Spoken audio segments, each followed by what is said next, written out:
வெகு சிலர் எனக்கு தெரிஞ்சு ஒரு 1 ஆர் 2, 3, 4 வச்சுக்கலாம். மற்றவங்க காயப்பட்டுறக்கூடாதுன்றதுக்காக சொல்கிறேன். டாப் 3, 4, 5 டேரக்டர்ஸ் தமிழ்நாட்டில் அவர் ஒருத்தர் ஆக்சுவலாக. ஆர்ட் ஆஃப் அந்த அந்த அறிவியலில் சொல்லலாம். அதாவது உங்களுக்கு கிடைச்ச அந்த பட்ஜெட்குள்ளே அவ்வளோ பெரிய படைப்பு. அது வந்து அந்த டைமில் அதாவது கதை நல்லா இருந்துச்சு, ஓடிச்சுன்னுலாம் இல்லாமல் ஒவ்வொரு வார்த்தை மாடுலேஷன், பர்ஃபார்மன்ஸு அந்த படத்தில் ரோலிங் சார் அப்படின்னு சொல்லுவார் ஒருத்தர். ஆமா. அதெல்லாம் அது எந்த வேறு மாதிரி அவர் டைரக்டர். எங்கேயோ போயிருக்க வேண்டியவர். அவர் அடுத்தது அவரே சூஸ் பண்ணிக்கிறாரு. வாழ்கிற படம் தான் பண்ண போகிறேன். இன்ஃபேக்ட் அருவி முடிஞ்ச உடனே நானே கால் பண்ணேன். நடிக்கணுன்ற நேரத்தில் கால் பண்ணல. ஏன்னா வந்து பெரிய பெரிய ஹீரோ வச்சு தான் பண்ண ட்ரை பண்ண போகிறாரு. நம்மளால் கூப்பிட்டாலும் வரமாட்டார் அப்படின்னு முடிவோடவே வேணால் வாழ்த்தணும் இல்லையா? ஏன்னா அதை அந்த கதையை பார்த்து நான் அழுதேன். நானும்.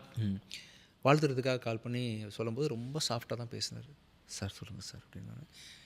நல்லா பண்ணீங்க ப்ரோ, சூப்பராக இருந்துச்சு, வேறு லெவலில். ஃபஸ்ட்டு படத்தில் எப்படி ப்ரோ இந்த மாதிரிலாம் யோசிக்க தோணுச்சு, நெஞ்சை தொட்டுட்டீங்க. அதில் வந்து ஒரு திருநங்கையை ஒரு கேரக்டர் வச்சு ஒரு விஷயம் பண்ணியிருந்தார். எனக்கு கதை ஞாபகம் இல்லை.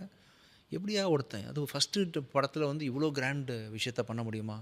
முடியும்னு தெரியும் எனக்கு ஆக்சுவலாக. ஆனால் இப்போ சினிமாவில் இப்போ ஜென்ரலி உள்ள இன்றைக்கி ஒரு யூனிட் ஒரு 150 பேரை வச்சுட்டு கமர்ஷியல் ஃபில்ம் மேக்கிங்கோட ஃபார்மெட்டில் இது பண்ண முடியாது.